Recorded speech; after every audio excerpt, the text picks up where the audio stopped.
जाईल। ती जर गोष्ट तुमच्या व्यक्तिमत्वात नसेल, तुमच्या यशापेक्षा त्या गोष्टीला अत्यंत साधारण महत्व आहे। शिवरायांना काही समजत नव्हते। एके ठिकाणी आई म्हणते स्वप्न ध्येय हिंदवी स्वराज्य निर्माण कर, आणि एके ठिकाणी म्हणते ही गोष्ट तुझ्याकडे नसेल तर तुझ्या त्या यशाला किंमत नाही। बाल शिवराय त्या ठिकाणी पूर्णपणे चक्रावून गेले, वैतागून गेले, गोंधळून गेले।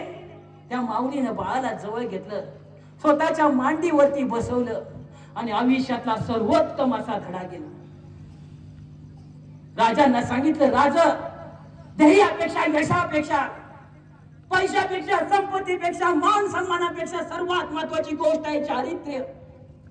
राजा एक वेळ तुम्ही हिंदवी स्वराज्य निर्माण नाही केले तरी चालेल, पण माझा पोरगा चारित्र्यवान नाही हे शब्द मला आयुष्यातला त्या ठिकाणी भयंकर असा पराभव देऊन जाईल। राजा लक्षात घ्या, आयुष्याच्या वाटेवरती संघर्ष करताना हिंदवी स्वराज्याचा यज्ञकुंड तुम्ही मांडलेला आहे, पण त्या यज्ञ कुंडामध्ये कोणत्याही मातेची त्या ठिकाणी बळी देऊ नका। मराठ्यांच्या देवाऱ्यातील दैवत म्हणजे स्त्रीचं शील आहे। एक वेळ राजा देवाचा अपमान झाला तर मुखाड घे, पण मराठ्यांच्या लेकीच्या आबरूची लक्तरे जर वेशीला टांगले असतील तर तुझ्या शिवराय जागावू नाही, काळाची गरज आहे। त्या माऊलीने बाळाला सांगितलं, लक्षात घ्या तुमच्या व्यक्तिमत्वामध्ये असं पाहिजे, माझ्या पोरानं कोणत्याही सुपारीच्या खांडाला सुद्धा हात लावला नाही पाहिजे, माझा पोरग निर्व्यसनी पाहिजे। ती बाळाला त्या माऊली त्या बाळाला सांगत होती। आणि आपल्या आईचं स्वप्न पूर्ण करणाऱ्या राजांच्या व्यक्तिमत्वाचा अभ्यास घेतल्यानंतर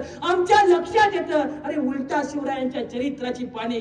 मी तुम्हाला माझ्या मनाचं काही सांगत नाही मित्रांनो, अरे जातीपातीतला शिवराय तुम्हाला सांगून तुमची माती भडकवायची नाही मित्रांनो। तुमची माती भडकवण्यापेक्षा तुमच्या मातेचं स्वप्न पूर्ण करणं खऱ्या अर्थाने स्वराज्य संयुक्त शंभूराजा प्रतिष्ठानच्या मुलांचा उद्देश आहे मित्रांनो। आणि शंभूराजाच्या प्रतिष्ठानच्या मावळ्यांच्या प्रत्येक घरामध्ये शिवराय निर्माण करायचे आहे, पण शिवराय निर्माण करायचा असेल तर जिजाऊ निर्माण होणं गरजेचं आहे मित्रांनो। जिजाऊ नुसते निर्माण होणं गरजेचं नाही, तर शिवचरित्रातून काही ठराविक गोष्टी आमच्या रक्तामध्ये भिजणं गरजेचं आहे। शिवचरित्राची पानं चालताना लक्षात येतं, 9 वर्षाच्या शिवाजी महाराजांसमोर रांजाच्या पाटलाला उभं केलं, बलात्कार करणाऱ्या पाटलाचा माज येत होता आणि शिवरायांपुढे स्वतःच्या मिशाला पेज देत सांगत होता, या गावचा मी पाटील आहे, या गावचा मी मुख्य आहे, मला कोणता न्याय नाही, मी जो अन्याय केला तोच न्याय। पण बाळ शिवबा आईच्या तालमीमध्ये तयार झालेला होता, त्या रांजाच्या पाटलाचा चौरंग केला।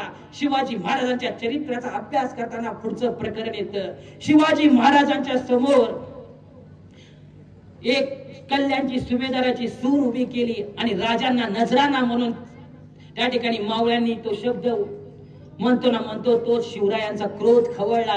अरे माझं हिंदवी स्वराज्य हे खऱ्या अर्थानं रयतेचं स्वराज्य आहे, आणि या स्वराज्यामध्ये आईला, माईला, बाईला देवाचा दर्जा आहे, हे शब्द माघारी घ्या। अरे त्या दुश्मनाच्या नारीला शिवरायांनी साडी चोळीचा आहेर दिला आणि सन्मानानं स्वतःच्या घराला पाठवलं। अरे शिवरायांच्या चरित्राचा अभ्यास करताना अजून एक प्रकरण लक्षात येतं, अरे रायगडामध्ये सूर्यास्तानंतर कोणत्या मुंगीला सुद्धा बाहेर जाण्याची परवानगी नव्हती, पण कोजागिरीच्या पौर्णिमेच्या दिवशी भर चंद्राच्या साक्षीनं शिवरायांचा भयंकर असा सुरक्षित असणारा रायगड एका माऊलीनं उतरला। आपल्या आपल्या बाळाला, तान्या बाळाला दूध पाजण्यासाठी ती माऊली त्या गडाचा कडा अवघडाचा उतरून रायगड वाडीला निघून गेली। ही बातमी ज्यावेळी शिवरायांना कळली, शिवरायांचा क्रोध खवळला आणि त्या बाळाला उभं केलं, त्या बाळाला आणि आईला उभं केलं आणि शिक्षा ठोठावणार तेवढ्या त्या माऊलीच्या डोळ्यामध्ये अश्रू उगवत होते।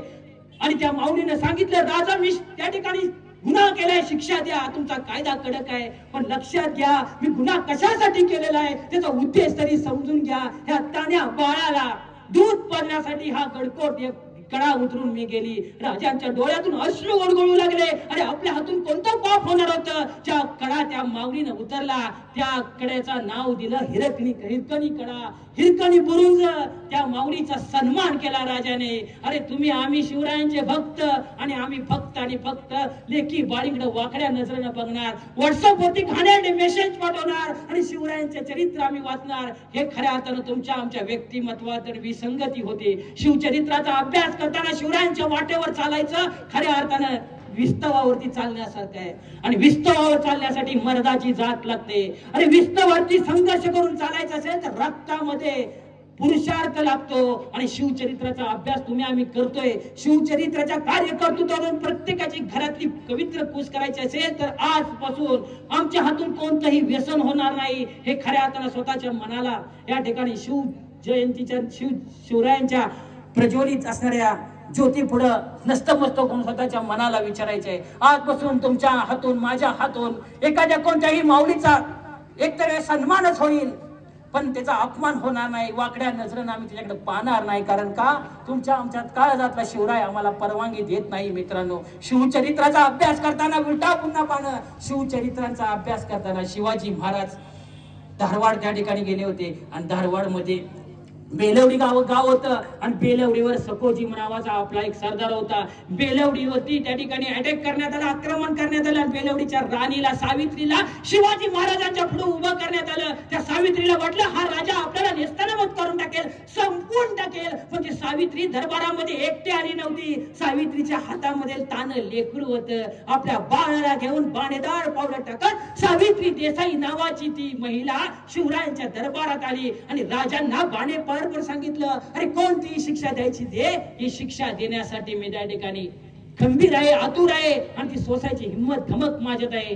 राजांची नजर त्या माऊलीच्या हातामध्ये असणाऱ्या बाळाकडे गेली.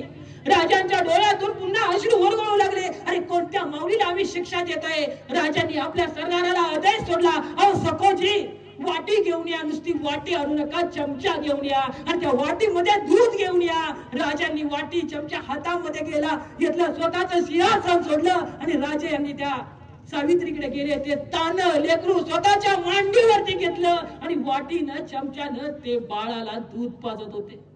हे चित्र सावित्रीच्या मनामध्ये पूर्णपणे ठासून गेलं, सावित्रीच्या काळजामध्ये साठून गेलं. अरे मी काय पाहते, अरे दुश्मनासारखा दुश्मन माझ्या समोर उभा आहे तरी सुद्धा आईच्या मायेने माझ्या लेकराला जवळ घेतो. हा माणूस कोणत्या मातीचा आहे, कोणत्या रक्ताचा आहे, कोणत्या व्यक्तिमत्वाचा आहे? या माणसावरती संस्कार तरी कुणी केले? अनेक प्रश्न तिच्या काळजामध्ये साठून राहिले होते. ते चित्र त्या माऊलीनं स्वतःच्या काळजामध्ये प्रज्वलित केलं आणि ज्यावेळेस ती स्वतःच्या स्वराज्यामध्ये गेले, स्वतः राज्यामध्ये बेलवडीला गेली, त्या ठिकाणी महादेवाच्या मंदिरामध्ये एक शिल्प घडवून घेतलं. एका शिल्पामध्ये शिवाजी महाराजांनी ते बाळ आपल्या मांडीवरती घेतलेलं आहे आणि त्याला दूध पाजते असं शिल्प बनवून घेतलं. मित्रांनो, मी माझ्या मनाचं सांगत नाही, कधी गेला धारवाडला, धारवाड पासून जवळच 40 किलोमीटर ते गाव आहे. त्या गावामध्ये देवळामध्ये तुम्हाला ते शिल्प आज सुद्धा पाहायला मिळतं. मित्रांनो, शिवाजी महाराजांच्या हयातीत शिवरायांचं जिवंत स्मारक त्यावेळेस उभं राहिलं होतं. शिवराय म्हणजे काही कोणता बारका माणूस नाही मित्रांनो. नुसत्या घोषणा देण्यापुरतं शिवाजी महाराज मर्यादित नाही मित्रांनो. शिवरायांचा गौरव जगातल्या सर्वोत्तम असा त्यांच्या शत्रूंनी केलाय. मित्रांनो, शत्रूंनी सोके तर कौतुक करतातच, पण शत्रूला कौतुक करायचं असेल तर आपलं व्यक्तिमत्व उत्तुंग करणं गरजेचं असतं. आणि शिवचरित्रातून आम्ही काय शिकायचं हे शिकलं पाहिजे. पण तुम्ही आम्ही शिवाजी महाराजांच्या चरित्रातून काय शिकतो स्वतःच्या मनाला विचारा. या ठिकाणी 21,000चं बक्षीस देणाऱ्या सरपंच साहेबांना आम्हाला एक विनंती करायची. 21,000चं बक्षीस तुम्ही ज्या वेळेस देताय त्यातले 21,000 तुम्ही 11,000 दिलं तरी चालेल, पण ती 10,000ची रक्कम बक्षीस मिळालेल्या सर्व मावळ्यांना घेऊन एखाद्या गडकोटाची मोहीम तुम्ही काढली पाहिजे असं मला मनापासून वाटतं. खऱ्या अर्थाने पैसे महत्वाचे नाही, त्याचं दातृत्व महत्वाचं आहे. त्यांनी जर लक्ष घातलं, तुमच्या गाव म्हणजे येलोर गाव नसतं, येलोर गाव नाही मित्रांनो. वारणेच्या समृद्ध असा वारसा तुम्ही चालवताय. येलूर गावाचं नाव महाराष्ट्रामध्ये आम्ही ऐकत असतो. अनेक परिवारांनी गावासाठी या ठिकाणी त्यांनी काम करतात. राजकारण तर आमच्या रक्तात आहे मित्रांनो, राजकारण केल्याशिवाय आम्हाला जमतच नाही. पण राजकारण करताना समाजकारणाचं भान आम्हाला शिवरायांनी दाखवलंय. ते खऱ्या अर्थानं वेगवेगळ्या विचाराची माणसं शिवराय नावाच्या मंदिरात येताना आपल्या राजकीय चपल्या बाजूला करतात. हे खऱ्या अर्थानं येलूर गावाचं भविष्य आहे. संयुक्त प्रतिष्ठानच्या मावळ्यांनाही सांगायचे, नुसते गडकिल्ल्याच्या स्पर्धा घेऊन उपयोग नाही, त्याच्या पुढे एक पाऊल टाका. खऱ्या अर्थानं गडकोट दाखवा मित्रांनो. गडकोट जगला पाहिजे, कारण का गडकोटच असे आहे ते तुम्हाला शिवरायांचा इतिहास सांगतात. भविष्याच्या पिढीला जर शिवराय सांगायचे असतील तर सचिन पाटील सारखा राबणारा मावळा तयार होणं गरजेचं आहे. अशा माणसाच्या मागे खंबीरपणे उभं राहायचंय. अरे PhD करण्यासाठी हजारो विषय तरी सुद्धा शिवरायांच्या गडकोटाचा विषय घेऊन संघर्ष करत्या सचिन पाटलांसाठी जोरदार टाळ्या वाजवा. अरे शिवचरित्राचा अभ्यास करणं सोपं आहे मित्रांनो, शिवचरित्र सांगणं त्याहून सोपं आहे. आणि शिवचरित्र ऐकणं त्याहून अवघड आहे, सोपं आहे, पण अवघड आहे शिवचरित्र जगणं.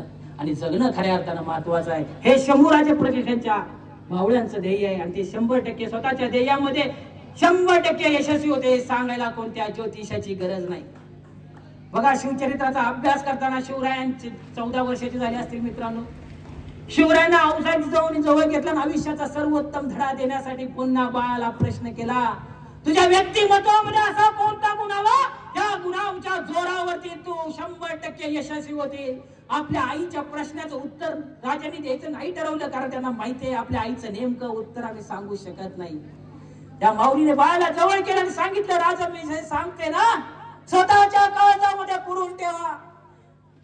त्या माऊलीने जे सांगितलं ना, इथं बसलेल्या शिवरायांच्या शिवभक्तांनी शंभूराजे प्रतिष्ठानच्या माऊलीने स्वतःच्या हृदयामध्ये साठवा. त्या माऊलीने सांगितलं, राजा तुम्हाला यशस्वी व्हायचं असेल तर तुम्हाला आत्मविश्वासासारखा दुसरा कोणताही त्या ठिकाणी शब्द, कोणताही घटक तुम्हाला मदत करणार नाही. आयुष्याच्या कोणत्याही क्षणी तुम्ही तुमचा आत्मविश्वास बुलंद ठेवला पाहिजे आणि त्याच्या जोरावर तुम्ही यशस्वी होऊ शकता. त्या बाळाला प्रश्न केला,